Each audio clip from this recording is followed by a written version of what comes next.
पूर्ण सिद्धांत हैं जो हमारे जीवन के कई पहलुओं में लागू होते हैं। वे भौतिक दुनिया, सामाजिक दुनिया और व्यक्तिगत दुनिया में पाए जा सकते हैं।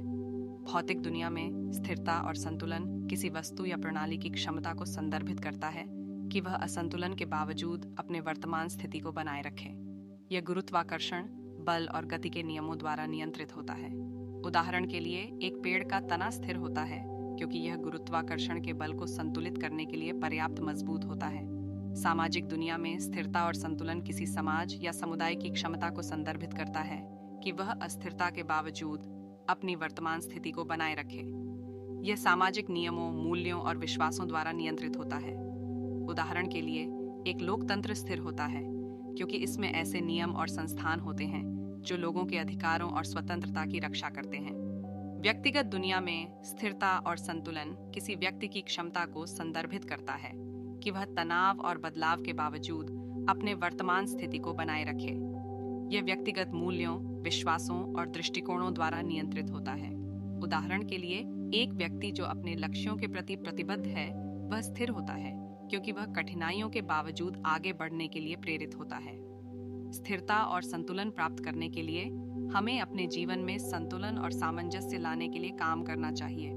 इसका मतलब है कि हमारे शारीरिक, मानसिक, भावनात्मक और आध्यात्मिक स्वास्थ्य की देखभाल करना। यह भी मतलब है कि हमारे जीवन में उन चीज़ों को महत्व देना जो हमारे लिए सबसे महत्वपूर्ण है। स्थिरता और संतुलन एक जीवन भर का लक्ष्य है। जैसे जैसे हम बढ़ते हैं और बदलते हैं, हमें अपने जीवन में संतुलन बनाए रखने के लिए काम करना चाहिए। विशिष्ट परिणामों पर फोकस करने के बजाय उन कौशलों और ज्ञान को हासिल करें जो जीवन भर काम आएंगे। हर दोहराव के साथ छोटी उपलब्धियों पर गर्व करें जो आपकी बढ़ती क्षमताओं को दर्शाती हैं। धीरे धीरे आपके निरंतर प्रयासों से आपको संतोषजनक उपलब्धि का अनुभव होगा।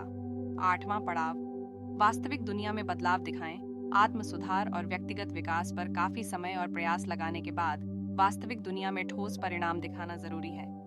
कौशल हासिल करना, अंतर्दृष्टि प्राप्त करना और प्रेरक भाषण देना ही काफी नहीं है।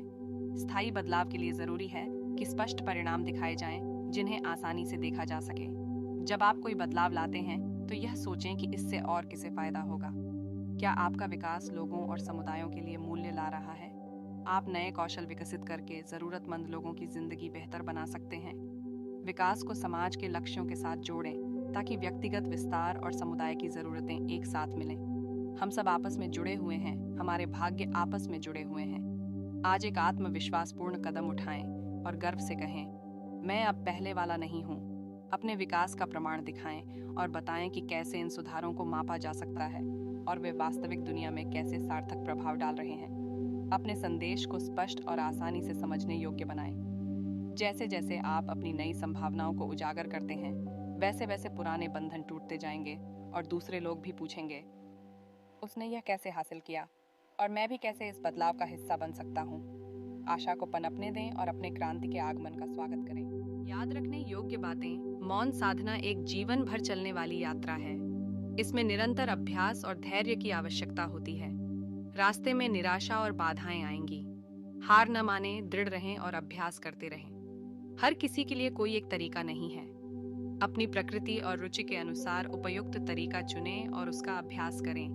यह साधना केवल शांति पाने के बारे में नहीं है, बल्कि जीवन को उसकी पूरी गहराई से समझने और जीने के बारे में है।